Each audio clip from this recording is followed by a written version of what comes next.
dengan Nini Besti. Kali ini Nini Besti akan menceritakan cerita terbaru lagi. Cerita kali ini berjudul Tersesat dan dipenjara di kampung siluman selama 8 tahun. Tonton dan dengarkan ceritanya sampai akhir biar tidak tersesat lebih jauh lagi. Kisah ini dialami Lurianto 40 tahun, seorang transmigran asal Indramayu, Jawa Barat, yang mengadu nasib di daerah Sungai Nyamuk, Desa Lampahan, Kabupaten Kota Baru, Provinsi Kalimantan Selatan. Di antara lebatnya pohon-pohon tua berpostur raksasa di pedalaman Kalimantan, dipercaya menjadi pusat kerajaan jin. Gaung kebesaran Raja Jin masa lampau bergelar Pangeran Agung Kalimantan ini jauh lebih populer dibanding Presiden Indonesia di alam manusia. Usianya tidak ada yang tahu persis, namun diyakini sudah ada sebelum orang bule atau Belanda mendarat di bumi Jamrud Khatulistiwa itu. Bahkan jauh sebelum Kalimantan dihuni bangsa manusia, sebagian anak-anak Dayak bahkan menjalin persahabatan dengan jin sudah bukan barang aneh. Anak dari suku pedalaman ini punya bahasa sandi tersendiri untuk memanggil sahabatnya agar bersedia datang dari alam gaib ke alam manusia.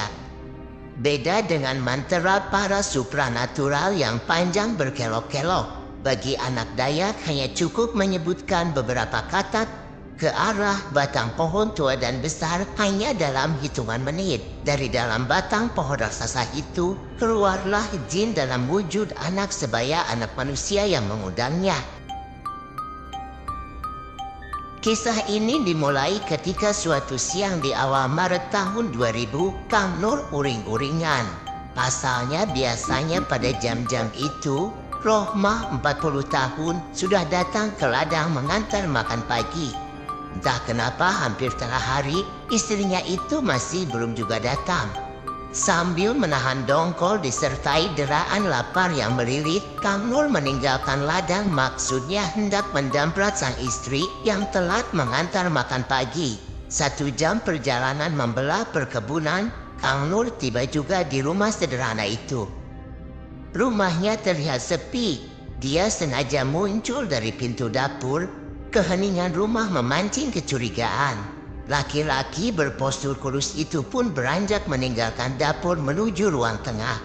Saat melintas di depan pintu kamar tidur, detak jantung Kang Nur terhenti. Sangat jelas dia menyaksikan tubuh polos istrinya terkapar di lantai dengan alas kain pakaiannya sendiri.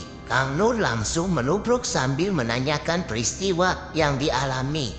Dengan terbata-bata, Rohmah menjelaskan kalau dirinya selama 2 jam lebih jadi bulan-bulanan aksi penipuan 5 orang pria tak dikenal. Setelah menjelaskan, wanita beranak 1 itu pun langsung pingsan dalam pelukan suaminya.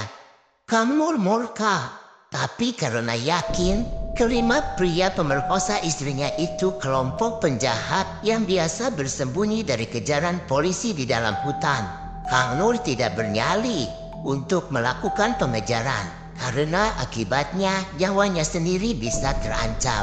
Tetapi setiap kali membayangkan tubuh istrinya menjadi santapan 5 pria bejat itu, amarahnya langsung naik ke kepala.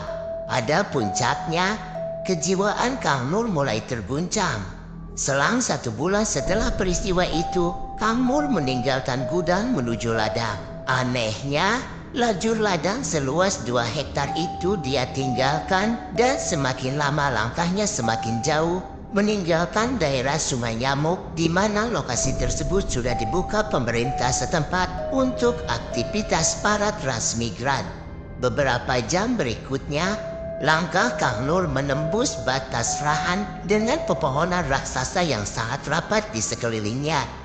Kini Kang Nur sudah melangkah memasuki belantara Kalimantan yang tersohor angkernya itu. Goresan duri pada betis dan paha sedikit pun tidak dia rasakan. Bahkan darah yang mulai memenuhi telapak kakinya akibat goresan duri dia abaikan. Seharian penuh tanpa henti, dia melangkah menyelesaikan rapatnya semak belukar. Selama mengayunkan langkah, laki-laki kurus itu lebih banyak menatap ke semak-semak yang akan dilalui. Hanya beberapa kali saja mendongakkan wajah ke langit yang sebagian menghalangi rimbunnya dedaunan. Pada saat mendongak ke atas, sontak langkah kakinya terhenti. Bahkan hampir berhenti bernapas manakala dia menyaksikan pohon kantil yang menaungi kepalanya. Tetapi bukan karena daunnya yang rimbun sehingga menyontakkan langkah kakinya, melainkan ada keganjilan pada bentuk kembangnya. Di antara ratusan, bahkan ribuan kuntum kembang yang mekar itu, di antaranya ada 2 kuntum kembang kantil yang unik, ganjil dan horor, di mana satu kuntum bentuknya berupa perempuan telanjang secara utuh sebesar lengan olok manusia dan satu kuntum lainnya hanya sebatas pantat hingga ke ujung kaki yang juga telanjang. Kang Nur kembali murka. Asalnya ia merasa sedang diolok-olok akan nasibnya yang menimpa ia dengan istrinya Rohmah. Matanya merah, ia menahan tangisnya seorang diri. Kemudian dia terlonjak mundur. Apalagi yang telah terjadi? Kening Kang Nur berkerut 3 lipatan. Betapa tidak, di bawah kakinya kini tak ada lagi belukar. Ditoleh ke penjuru angin tak ada pohon, batang-batang sebesar gajah itu semuanya lenyap secara misterius. Selain hanya pohon kantil yang masih bertahan pada posisinya. Tanah yang dia injak terasa empuk agak lembab. Sekali lagi dia amati dari kejauhan. Sejauh mata memandang hanya ada gurun pasir yang sangat senyap. Di langit tak tampak bola matahari sehingga situasinya cukup cemara. Begitu juga saat pandangan menjorok ke belakang tubuhnya. Sejauh mata memandang hanya ada gurun pasir dengan lembahnya yang terdapat di antara bukit-bukit yang gundul.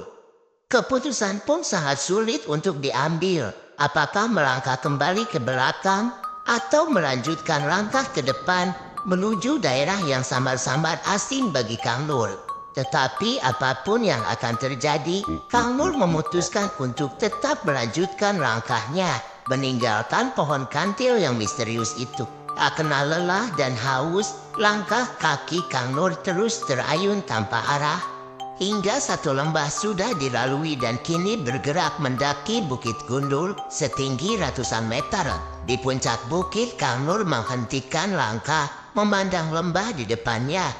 Kali ini perasaan yang semula kalut berubah agak girang. Di lembah sana terlihat kesibukan manusia menyerupai kota kecil. Tidak menunggu lama bukit gundul ditinggalkan dan ia bergegas melewati keramaian pejalan kaki. Astagfirullahaladzim, di manakah aku sekarang? Makhluk macam apa mereka? Kang Nur membatin. Orang dalam jumlah banyak yang berada di sekelilingnya terkesan cuek ataukah mereka tidak melihat keberadaannya. Tapi yang membuat Kang Nur kaget, bentuk mereka kurang lazim dalam arti bentuknya tidak proporsional.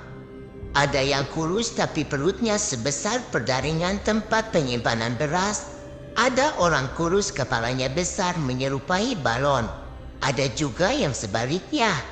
Badannya gemuk luar biasa, tapi kepalanya hanya sebesar butiran kelapa gading. Mereka mondar-mandir dengan berbagai aktivitasnya masing-masing. Sekian lama Kang Nur tercenung, tak sadar lapar pun mendera. Akibat sangat lapar, jari jemari tangan mulai gemetar. Pada puncak deraan laparnya, ekor mata Kang Nur membentur bongkahan roti di atas gerobak yang ditarik laki-laki berbadan besar dengan kepala mungil. Saat gerobak tepat melintas di sisinya, satu bongkahan roti meluncur secepat kilat, baru saja menyembunyikan roti bongkahan sebesar bata merah itu ke balik bajunya. Gerobak langsung berhenti. Laki-laki besar itu menghampiri sambil membentak dengan sangat kasar sambil menggeledah baju hingga ditemukan bongkahan roti. Dengan bukti barang di tangannya, laki-laki itu teriak-teriak, "Maling!" Hingga puluhan laki-laki berbagai bentuk mengepung dan meringkus Kang Nur. Tidak berapa lama, datanglah 3 laki-laki berjubah mengendarai kuda putih muncul dari kejauhan. Kedatangan ketiga laki-laki perlente itu, orang-orang yang meringkus Kang Nur langsung menjelaskan kasus pencurian yang dilakukan Kang Nur. Ternyata 3 laki-laki berkuda itu tak lain ia adalah hakim wilayah. Ketiga laki-laki itu berdiri berhimpit-himpitan menghadang Kang Nur. Laki-laki yang berdiri di tengah mengeluarkan buku tebal lalu membacakan pasal-pasal yang kurang dipahami Kang Nur. Selesai membaca pasal-pasal dari buku tebal, hakim ketua itu pun menjatuhkan vonis potong tangan kanan. Atas perintah hakim, Kang Nur diarak menuju gedung kokoh yang tidak lain adalah gedung penjara. Kang Nur didorong ke dalam ruangan yang penuh orang-orang yang kemungkinan tahanan. Lalu pintu jeruji dikembok dari luar. Diamati puluhan laki-laki dan perempuan yang ada di ruangan cukup temaram itu. Tak sadar Kang Nur bergidik penuh ketakutan. Pasalnya, anggota badan orang-orang yang menghuni ruangan itu tidak utuh lagi. Ada yang buntung lengan kanannya, ada yang lengan kirinya, atau kedua tangannya seluruhnya buntung. Tanpa bibir, bahkan ada yang tanpa kaki. Tentu saja mereka tidak cacat lahir, melainkan akibat hukuman yang dijatuhkan atas hakim atas perbuatan jahat yang dilakukan. Ya Allah, tidak rela hamba harus kehilangan tangan hanya karena mencuri sebongkar roti. Rintih Kang Nur penuh derai air mata. Entah berapa jam dia tercenung dengan air mata sesekali membasahi pipinya yang lelah. Lamunan itu pun sontak buyar manakala langkah berat berhenti di depan pintu jeruji. Kang Nur tak bernyali mendongak. Karena pasti yang datang itu seorang algojo yang akan memotong tangan kanannya. Siapa di antara kalian yang bernama Nuryanti bin Carmadi? Bulu kuduk Kang Nur langsung meremang mendengar namanya disebut. Karena tak ada sahutan, laki-laki di depan pintu jeruji kembali melontarkan pertanyaan yang sama. Saat itulah Kang Nur berani menatap laki-laki di depan jeruji. Ternyata tidak seperti yang dibayangkan. Laki-laki di depannya sangat tenang, bahkan ada sorot kasih dari sorot matanya. "Jangan takut. Aku sudah mengizinkan Baginda Pangeran Agung Borneo untuk membawamu keluar dari kerajaan ini," kata laki-laki jumawa itu. "Apakah saya tidak jadi dipotong, Tuan?" tanya Kang Nur. "Ya, tidak. Atas permintaan Baginda Raden Werdinata, keputusan hakim dicabut dan kamu akan aku bawa ke alammu kembali." "Tuan sendiri siapa?" tanya Kang Nur. "Aku Pati Jongkara, utusan Baginda Raden Werdinata, penguasa Raja Pulau Mas Indramayu," urai Pati Jongkara. Sambil merintih kesakitan, Kang Nur berjuang untuk duduk. Dia celingukan ke sana kemari. Saat itu dia baru sadar kalau kini dia duduk di antara serak akar timbul pohon raksasa. Beberapa langkah di depannya tampak semak belukar dan pohon kantil. "Alhamdulillah, sekarang sudah kembali ke alamku," bisik Kang Nur. Saat hari masih pagi, Kang Nur melangkah tertatih-tatih memutar badan menuju ke arah rumahnya. Pasti semalaman tadi istrinya sibuk melakukan pencarian, pikirnya. Ketika memasuki ladangnya, Kang Nur dibuat kaget sebab tanaman kelapa sawit di ladangnya sudah tumbuh tinggi bahkan sedang berbuah lebat. Lalu muncullah 2 laki-laki sebayanya. Kang Nur langsung menyapa mereka. "Maaf Pak, apakah ini ladang sawit punyaku?" tanya Kang Nur. Kedua laki-laki itu saling berpandangan satu sama lain. Lalu salah satunya menjawab, "Maaf, Bapak ini siapa? Sudah lama saya mengelola ladang sawit ini. Bapak jangan bergurau. Biarpun ada yang aneh, aku sangat hafal dan yakin sebab akulah yang menanam sawit di ladang ini, bantah Kang Nur. Sekali lagi, minta maaf siapakah Bapak ini? Aku Nuryanto pemilik ladang ini. Bapak siapa dan alasan apa Bapak mengaku sebagai pemilik ladang ini? Tanya Kang Nur. Keduanya kelihatannya tambah bingung campur kaget. Ini sulit diterima akal. Aku memang membeli ladang ini. Berikut surat-surat atas nama Nuryanto. Lalu Bapak beli ladang ini lewat siapa? Aku beli dari Ibu Rohmah 8 tahun yang lalu. Loh, dia kan istriku. Di mana dia sekarang? Rohmah dinikahi seorang supir perusahaan pupuk Kaltim. Kini dia tinggal di daerah Kutai, Kartanegara, Kalimantan Timur. Jelas laki-laki itu. Kang Nur giliran yang terlonjak kaget. Ah, Bapak bergurau terus. Kapan istriku menikah? Setelah menjual ladang, Bu Rohmah diboyong suaminya ke Kutai. Ya, kira-kira 6 tahun silam.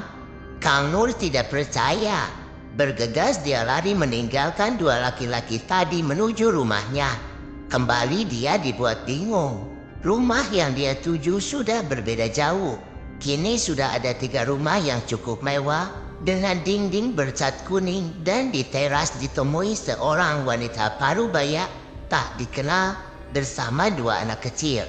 Ya Allah, apa sesungguhnya yang telah terjadi? Mana mungkin aku meninggalkan istriku selama itu? Padahal aku masuk hutan hanya semalam. Lamunan Kang Nur buyar bersama mendaratnya tepukan di pundaknya. Bukankah kamu Kang Nur? Kang Nur kehilangan keseimbangan badan dan di depannya berdiri Arsyad sesama transmigran dari Indramayu. Tapi kondisi Arsyad jauh lebih tua dibanding saat Kang Nur meninggalkan rumahnya. Mohon jawab Kang Arsyad, kemana istriku sekarang?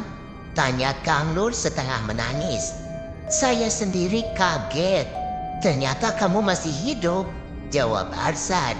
Dituturkan Arsyad, selama 8 tahun silam, Kang Nur dinyatakan meninggal disantap binatang buas di tengah hutan.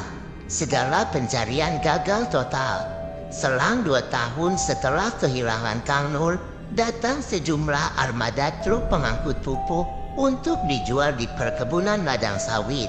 Dari sekian banyak sopir, salah satunya Naksi Rohmah yang dinyatakan janda kembang hingga keduanya menikah. Karena statusnya istri sopir pabrik pupuk Kaltim, Rohmah diajak pindah ke Kutai untuk tinggal di sana. Sebelum berangkat ke Kutai, seluruh ladang sawit dijual kepada penduduk lain yang berminat. Mendengar penjelasan Arsyad, lemaslah dengkul Kang Nur. Sebab ternyata dia sudah 8 tahun meninggalkan alam manusia. Karena iba, Arsyad mengajak Kang Nur untuk tinggal di rumahnya yang hanya terbelakang beberapa petak dari ladang sawit miliknya. Sekian, terima kasih.